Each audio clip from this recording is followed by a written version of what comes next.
Like the title says, this is just one person's opinion, so please nobody get excited.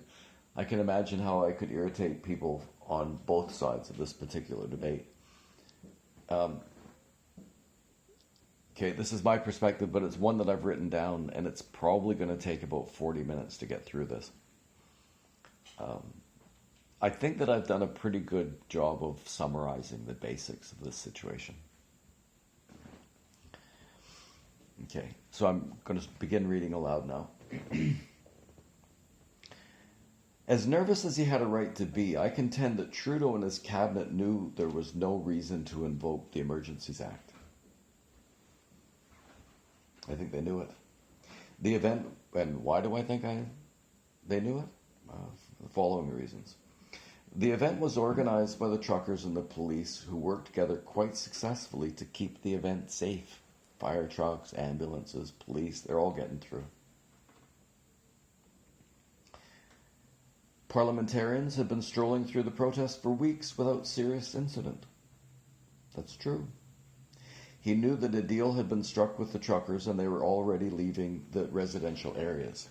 They were tired, probably close to broke, and simply wanted to go home. Trudeau could have ended it by simply offering to listen, by being a leader, by in fact at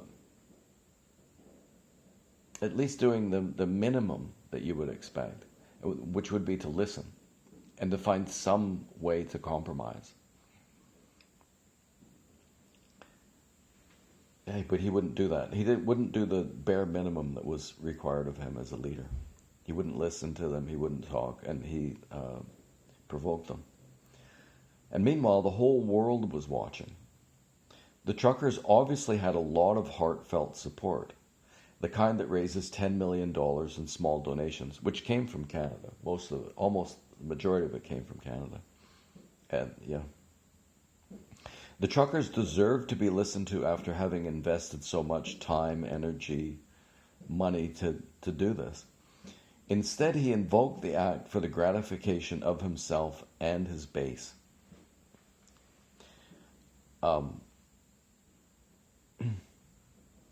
Who he would have assumed would have then voted for him because he had so gratified them by coming down on these people. They'd think, okay, that's our guy, and they'd vote for him again. Both of them wanted to see people with unacceptable views brought to heel. His intention was to intimidate the truckers and their supporters. In retrospect, that's funny, but especially now that it is Trudeau and his cabinet that are the subject of a public inquiry. One tasked with deciding if the invocation of the act was justified legally or ethically. And here's the key thing.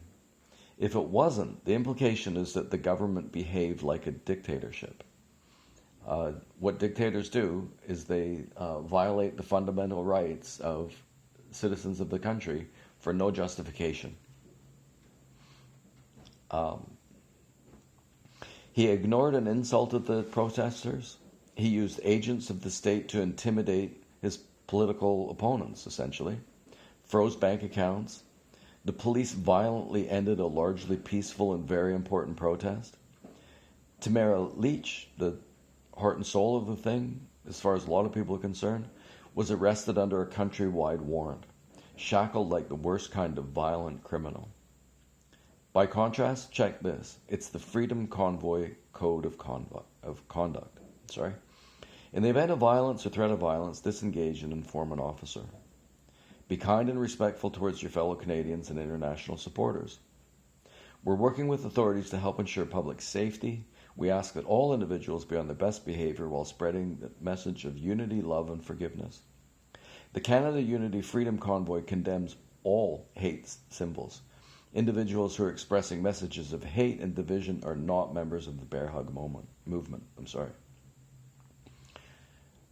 Okay, so this is where I might begin to irritate people who were well behind the truckers.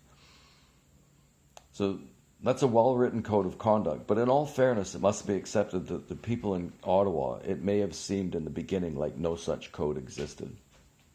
The very fact that a protest has arrived in massive trucks must have been intimidating, and I doubt that there were, and I don't doubt that there were yahoos galore in attendance at some points.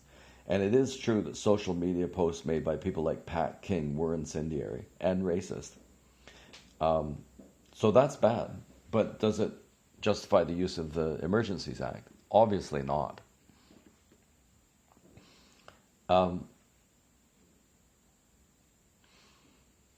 Keith Wilson from the Justice Center for Constitutional Freedom said on the Clyde Do Something podcast that the people who wrote the act probably assumed that if a government was found to have invoked the act without justification, the expectancy.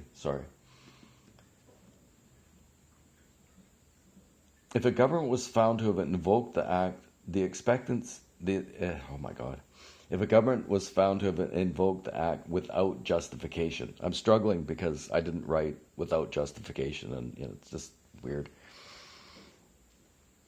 If a government was found to have invoked the act without justification, the expectancy would be that the Prime Minister would resign.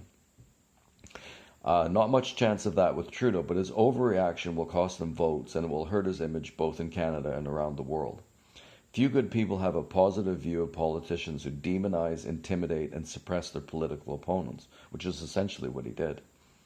It is a commonplace among people who are interested in protecting democracy that governments will use crises, real or imagined, to resort to authoritarian tactics to cement their power, and frequently stomping on fundamental human rights in the process. I mean, this territory has been well covered. This is something that we know that authoritarians do.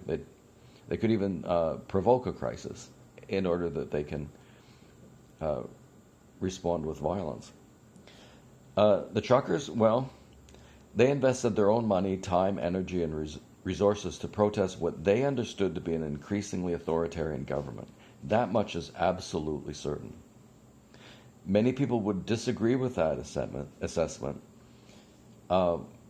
but the truckers thought they were fighting tyranny, and for reasons that will be listed here.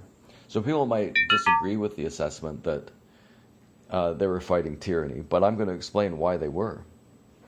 The truckers are deserving of a lot of gratitude and admiration, in my humble opinion. If not for him, the Trudeau government would not be on the hot seat right now. So again, they'd be deserving of a great deal more appreciation, however, if they had not honked their horns so incessantly. In my opinion, that was selfish and idiotic. No wonder citizens of Ottawa were frightened and angry, and there must have been some thuggish elements in the crowd. I'm just assuming that, because I've seen them, right? I didn't see them harassing anybody, but I saw the type, let's say. They're intimidating people, and if there was alcohol involved,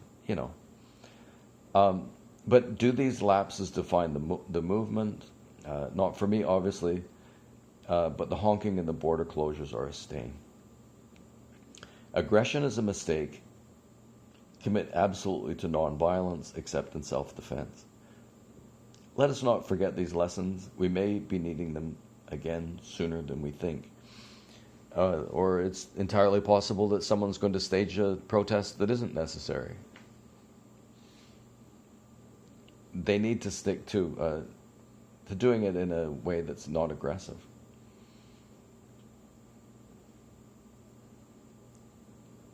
The public inquiry into Trudeau's invocation of the Emergencies Act is an incredibly exciting, important, and probably pivotal moment in Canadian history. This is one thing that they don't mention enough. It will set a precedent for how the Act might be used or abused in the future by this or succeeding governments. It's the fact this public inquiry is going to set a precedent for that. So, for the future, this is our chance to hold this particular government accountable and to send potential future tyrants a warning. It would be foolish beyond words to not take advantage of it. Justice must be seen to have been done, If the elite class of journalists and politicians seeks to minimize the severity of this abuse of power, a sizable and growing number of Canadians will come closer to the conclusion that they're totally corrupt and untrustworthy. That could be destabilizing to the country in the short term, but could also at least cement Trudeau's demise as Prime Minister of Canada. Heaven forbid that he be elected again. Okay, here are the main reasons we have for believing that the invocation was unjustified. Most will probably be familiar to you. People like Brian Peckford, the sole surviving author of the Charter of Rights and Freedoms, have serious concerns. Perrin Betty, one of the principal authors of the Emergencies Act itself, appears to have serious reservations. The Civil Liberties Association has lawsuits pending, as does the Justice Center for Constitutional Freedoms, led by Keith Wilson. These are not bit players. They would not be involved if they were not convinced they had a solid case.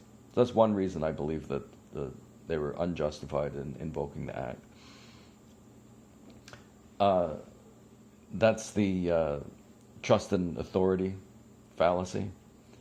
So just because they say it, it means a law, but they have to be right, and they are.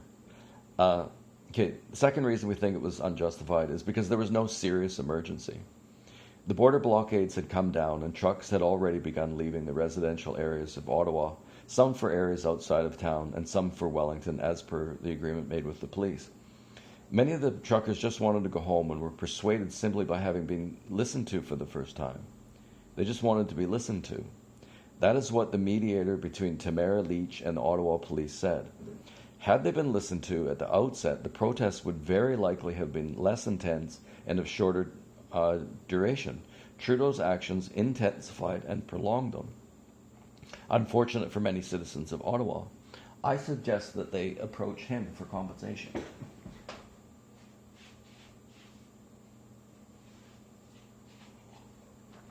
Obviously it wouldn't work, but it should be pointed out that by provoking them, he made the situation worse. And that created a dangerous situation for the people in Ottawa, according to Trudeau and his party. According to Trudeau and his party, you had a violent group of people outside. So what they chose to do about that was to ignore and insult those people. So did that increase the danger to the citizens of Ottawa?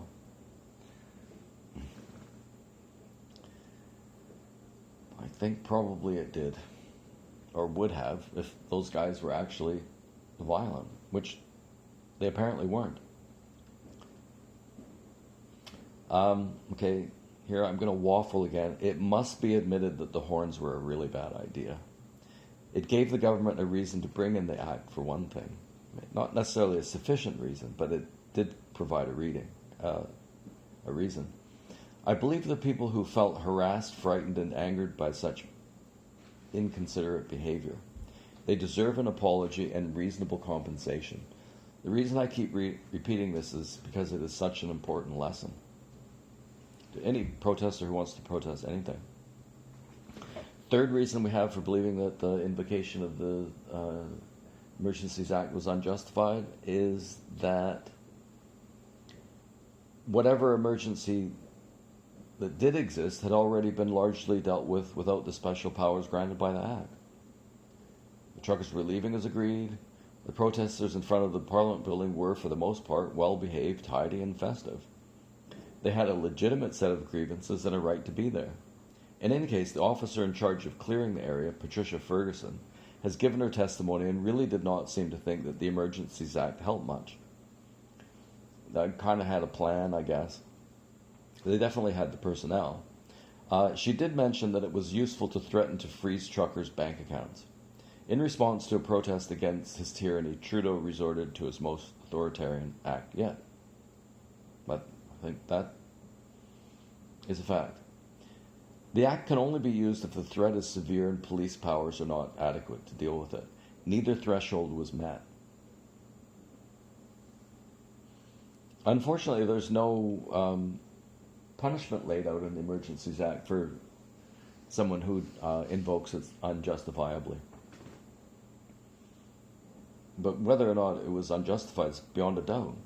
Okay, number 4, no law enforcement asked for the act, contrary to what the government claimed. Okay, number 5, according to Pat Morris, an OPP officer who appeared at the hearing, there was no espionage or support of espionage, sabotage or support of sabotage, foreign influence that involved a threat to any person or acts of serious violence against buildings.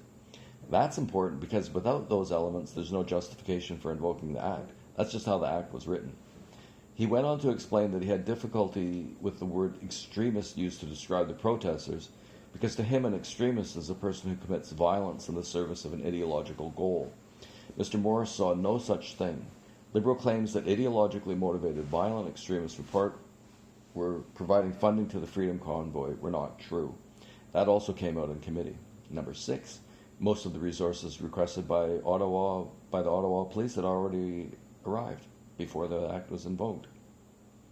Number 7, there's no evidence that there was any terrorism funding or money laundering in the crowdfunding operation set up to support the people protesting against an increasingly authoritarian government. The Liberals claim that there was terrorism funding and money laundering in those GoSendMe accounts. It was not true. The Liberals claimed that there was when in fact there wasn't. That also came out in the committee hearings. You only needed to watch the committee hearings to know that it was unjustified. The OPP intelligence officer Pat Morris wondered aloud about what intelligence the government had used to come to the conclusion that there was terrorism funding and money laundering going around, because he hadn't seen it. And Pat Morris would have seen it if it was there. Number 8, Christy Freeland insulted the people in the committee hearings by refusing to answer questions. Add to this the fact that they're hiding behind cabinet confidence rather than sharing the evidence and reasoning that went into the Act. Much of the material that has been provided was heavily redacted. If the government felt that the Act was justified, they would be more forthcoming. Number 9, trade between Canada and the United States went up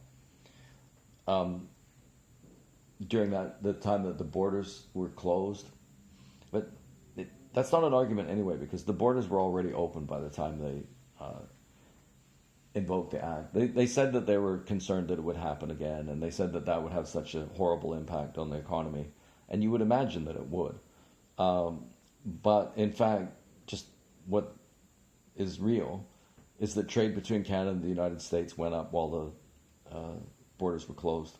Hard to believe. In my opinion, the closures were still a really bad idea, unless you think that the way to fight for freedom is to interfere with other people's freedom to enter and leave their own country. If you think that's a good way to do it, then go ahead. Other people, I'm sure, would have really good reasons for defending the blockades. I haven't heard those reasons. It's just, it's obvious right on the face of it that was a bad idea. To me, again, this is just my perspective. Commissioner Paul Rouleau needs to come to some harsh conclusions, and the political and journalistic class needs to tell the truth. If they don't, a substantial portion of the country will, with legitimate grievances, will properly conclude that the inquiry was a sham, the judge was not impartial, and that the powers that be have no real issue with this sort of abuse of power, and therefore no incentive to prevent it from happening again. They'll conclude that the system is rigged and that journalists and politicians absolutely cannot be trusted. It will lead to more populist sentiment and action. So if they want to provoke that, then they can go ahead and do it. But we need to have the sense that the thought leaders in Canada have at least listened to the evidence, that they at least know what I've laid out here. According to the Act, the way it was written, certain conditions have to exist, and none of them did. So it wasn't justified. Okay, a happier conclusion to the public inquiry would be that the so-called elite class agreed with reality for a change and concluded that the invocation was unjustified and that the Emergencies Act needs to be written to prevent such abuses in the future. Okay, interesting that the Act was written to prevent abuses such as occurred under the elder Trudeau when he went overboard with the with the War Measures Act in response to the October crisis. Like his son, the elder Trudeau was a great admirer of communism and, by implication, some of its tactics. Provoking acts of unrest for the sole purpose of suppressing them is something authoritarians do. If Trudeau wasn't intending to provoke a violent reaction so that he could point at them and say, oh, look at how dangerous these people are, why else would he insult and slander the protesters with accusations of racism, misogyny, and homophobia? Why would he disregard their concerns so completely as to not talk to them once? That had to have been intended to turn up the temperature and provoke a seriously hostile, perhaps violent response. One that did not come. If the protesters were so dangerous as the government claims, his actions served to only increase the danger to the public. You should consider that. The thing is, there's so many people are analyzing this that a lot of it you've heard before, but I don't think that we've heard this. He increased the danger to the public by provoking the protesters, if in fact they were dangerous.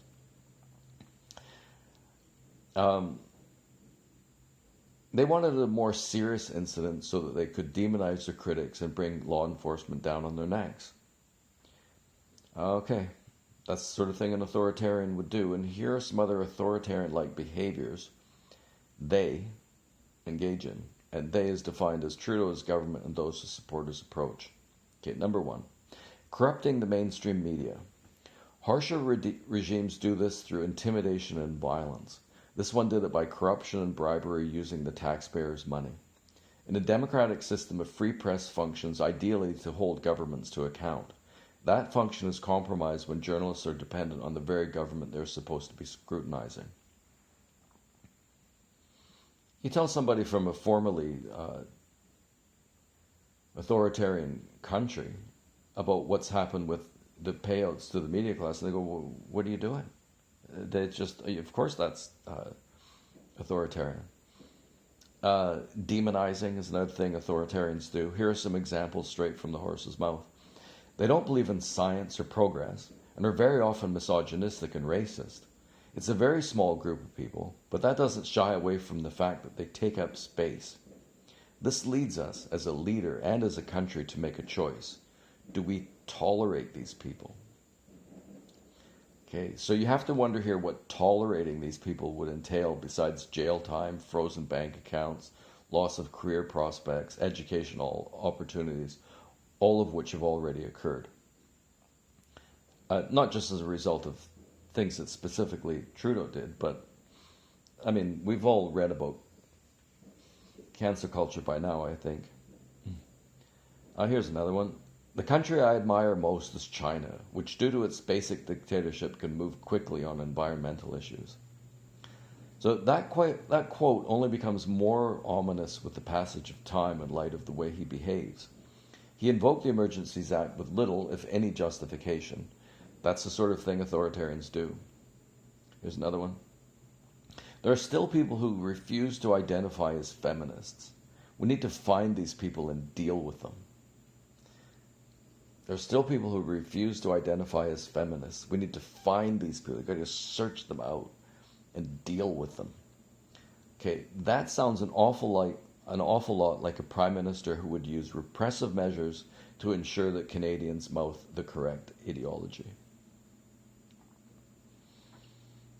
Another thing that authoritarians do. It's another one. Treats himself to endless indulgence. Unsurprisingly, most dictators, being what they are, love to spend other people's money extravagantly.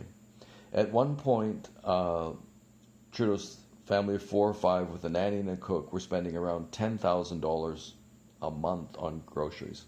And I lowballed that. They were spending $10,000, $12,000 a month on groceries.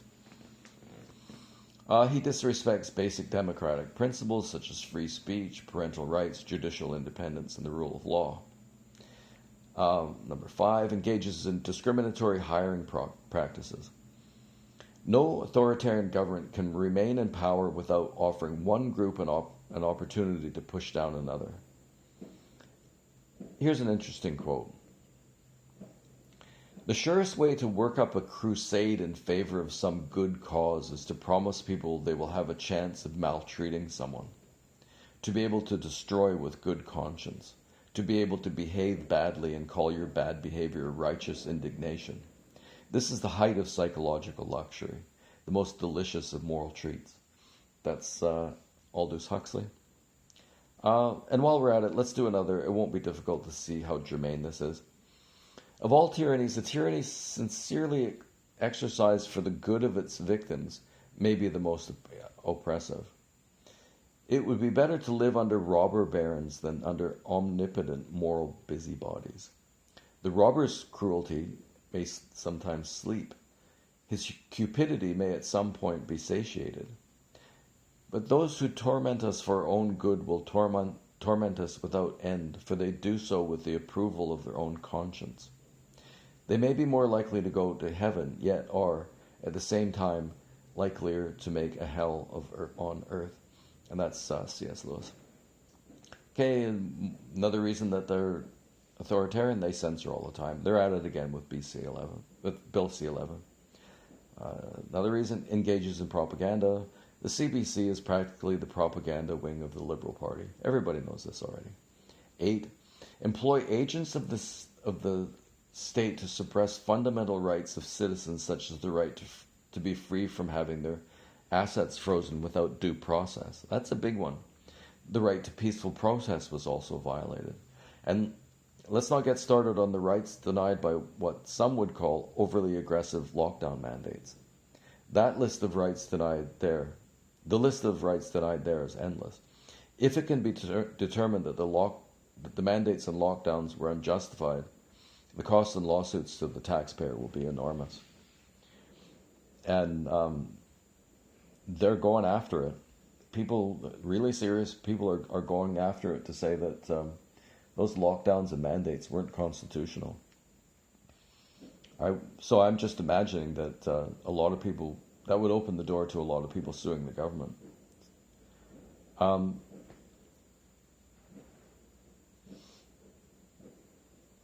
An authoritarian doesn't believe in the right to a fair trial.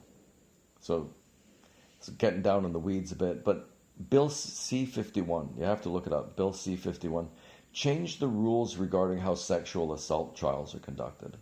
In any other kind of trial, the accused is allowed to keep evidence in his favor secret because long experience had taught the legal profession that false accusations could often be rooted out by simply identifying the inaccuracies and inconsistencies in an accuser's testimony. If, for example, an accuser claimed that an assault happened in the accused's green Volkswagen in May, the accused could counter by pointing out that he was not in Canada in May and that he had sold the Volkswagen 2 years previously, which would hurt the accuser's credibility. Because of Bill C-51, however, this kind of defense is not available because the accused is required to turn such information over to the prosecutor, who can decide his case in a way that such contradictions are eliminated. So how are you going to get a free trial? A fair trial. Okay. Barbara Kay talks about it. Barbara Kay, Bill C-51, if you're interested. Probably a good place to start. If the travel mandates were excessive, then that's another authoritarian type behavior. They violated the right to movement, obviously. Okay, so the question is whether or not they were justified by the severity of the risks. It's pretty difficult to say that they were, at least not towards the end. Unless I'm mistaken, the travel mandates remained in place long after most of the population was vaccinated and or had natural immunity, and long after much of the world was beginning to take them down without serious issues. Practically no other country had domestic mandates like Canada did. And you didn't seem to get a lot of. You didn't seem to get the feeling that the medical profession was concerned about the myocarditis and the Bell's palsy, or that they're interested now with there's a really rapid increase in the number of sudden deaths. People are dropping dead of heart attacks. I think like at 5 times the rate that it used to occur, something like that. You don't see anything about that on the news. But it seems to be true. Okay, there's been an increase in the number of deaths in otherwise healthy young men since, so perhaps their concerns should not have been dismissed so easily. They wondered about collusion between the government and Big Pharma, which was making a fortune from the mandate. And they also wondered why the vaccine is pushed onto all kids, regardless of the fact that children rarely become very sick from COVID, and the risks of the vaccine were becoming more apparent, but still largely ignored by the mainstream press that receives substantial funding from the federal government.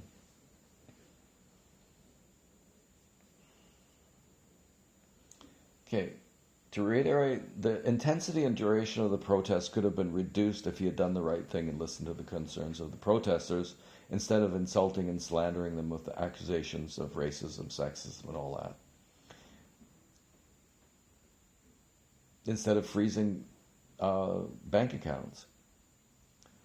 So it raises this question, how do you bring in safeguards that will help to reduce the possibility of the government using tools of the state to repress citizens?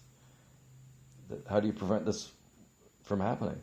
The act itself was written to prevent such abuses, such as secured under the elder Trudeau. Sorry if this is a repeat. When he went overboard with the War Measures Act in response to the October crisis. Like, if you can rewrite the laws, but if the journalistic class, the educational class, the political class doesn't regard this instance of a case where the act was invoked without justification, well then it could happen again no matter what changes they did make to it. That's going overboard. It could be written in such a way that it could never be abused, but then it would probably limit its ability to be used when it was necessary.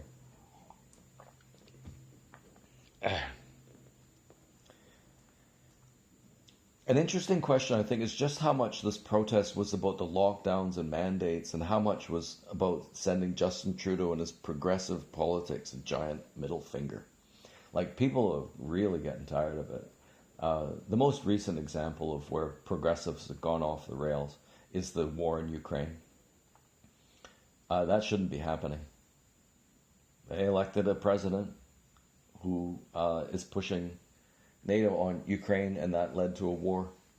So that's the worst example of a progressive screw-up as I've ever seen.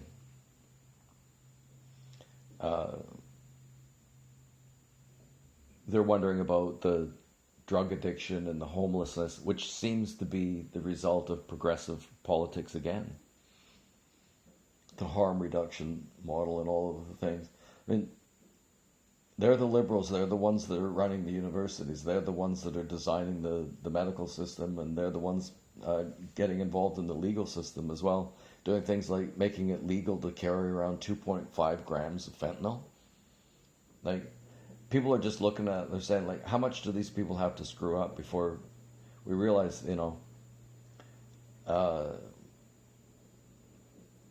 they should at least get a giant middle finger. Yeah, I can promise you that. People are watching those trucks roar down the highway, and they're thinking this is a giant middle finger, and they're really, really excited, having a good time.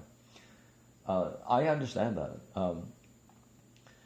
But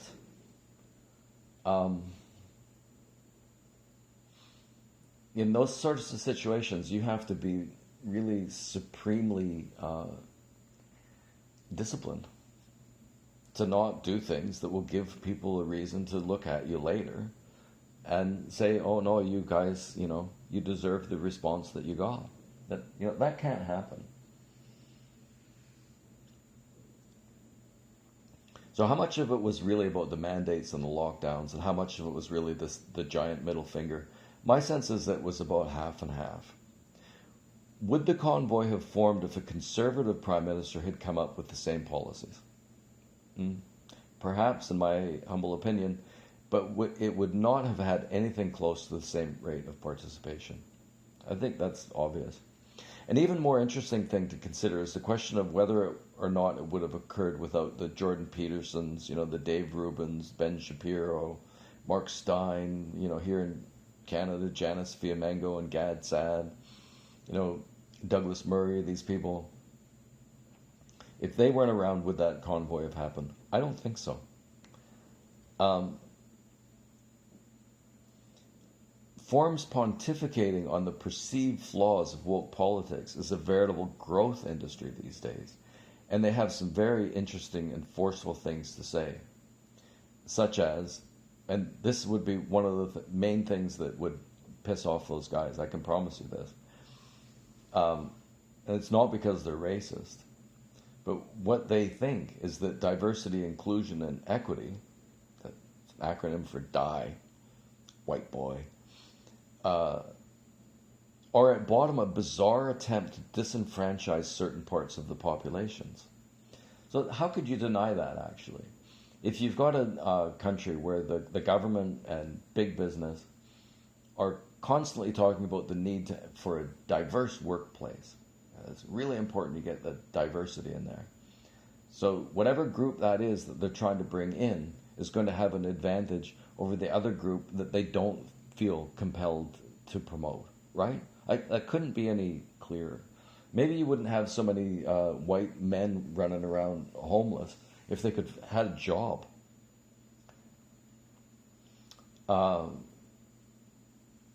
They've got a sense that as parents they were losing control over what is taught to their children in school. 2 or 3 years later, we're going to look back at what's happening now and say, yeah, you guys went too far. You absolutely went too far.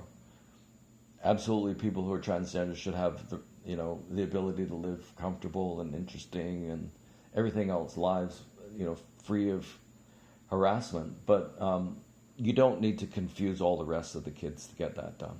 That's the point.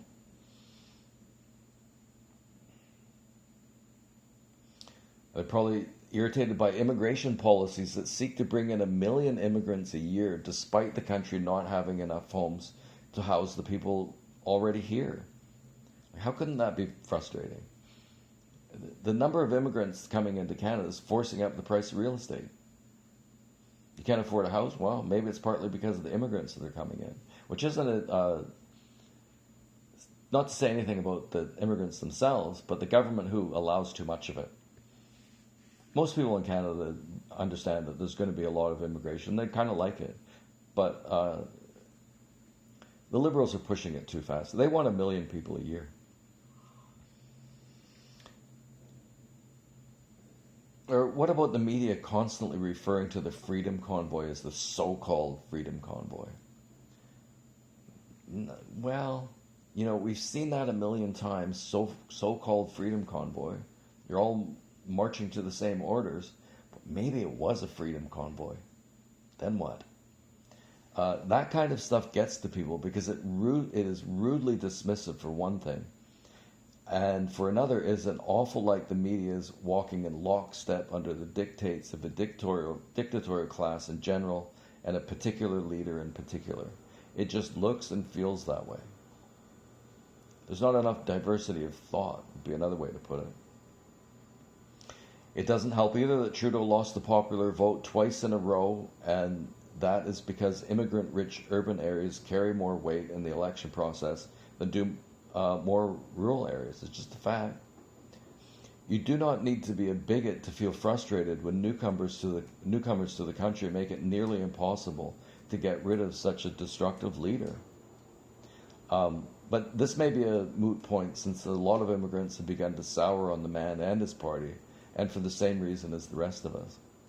They can see for themselves the debt the Liberals have created, loss of small businesses, the extraordinary wealth generation at the top that resulted from lockdowns and mandates. They can also see how poorly the passport office is running, the inefficiencies in the medical system that will not go away with COVID. The problem with the medical system is, number one, that there's too many people in Canada who don't appear to be inclined to take care of their health. That's got to put an awful lot of strain on the medical system. Another one is that as the medical system is becoming more and more dominated by women, you get women doing the natural thing, which is taking time off to take care of kids or to improve their quality of life, and then you wind up you don't have enough doctors and nurses. I don't know what the solution is to that, but the medical system is going to be a mess for a long time, as are our educational systems. The day that they teach, there's a class called democracy. Like you study math, history, science, democracy. The day that that's on the curriculum is the day I'll believe they're not screwing up. Our military is a joke. They know that if they look into it. And they look at the homelessness and the drug addicted and notice how swollen the ranks are by white men. That's what I notice. The majority are white men.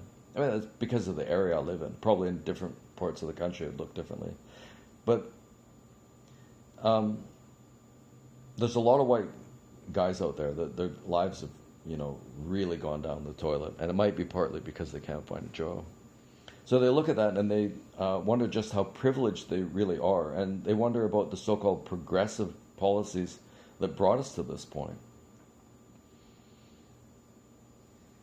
When they hear that the federal government went on a hiring spree during the epidemic, they must be wondering where the money is going to come from. 35,000 new employees in the last 2 years, representing a 12% increase in the federal service at a cost of $8 billion a year when taxes, in the opinion of a lot of people, are already too high, especially when they're dealing with inflation and all the rest of it. 12% increase in 2 years. And they've been hiring like crazy from the time that it started. They look at this, it doesn't make sense to them either. Nor do they like the fact that Trudeau is a constant embarrassment on the world stage. Okay, for a conclusion, I originally argued that the government knew that the act was unnecessary and invoked it for the gratification of themselves and their base, who would go on to vote for them again. To that end, I argued that the act was unnecessary and gave numerous reasons to show that was true.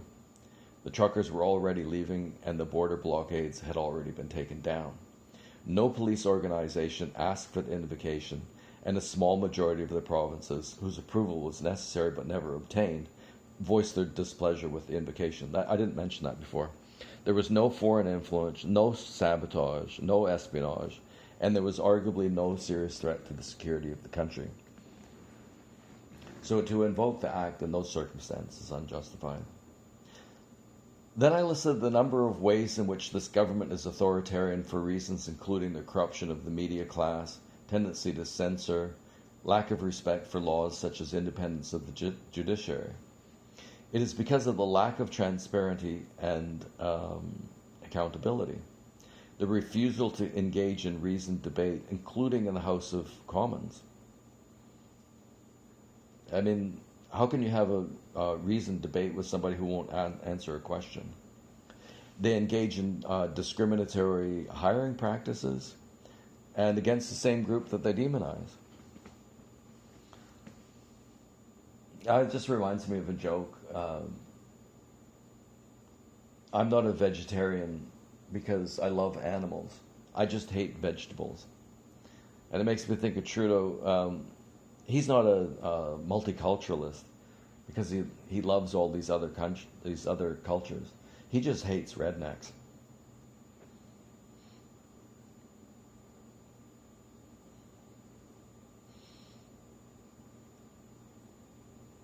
So why would they do things? Would they also enjoy... Would it be because they enjoy the thought of violently dispersing a peaceful protest and freezing the bank accounts of their political opponents? Probably. They are human, and they must be feeling trounced at this point. So, they knew they had not met the threshold laid out in the Act. I mean, presumably they've read the Act. How could they not have known? They did it for votes and to work out a little hostility, thinking it would satisfy the base. Of course, they went to town trying to portray the truckers as dangerous radicals intent on doing serious violence. Generally speaking, that was far from the truth, like most of what they say. Like most authoritarians, they're liars.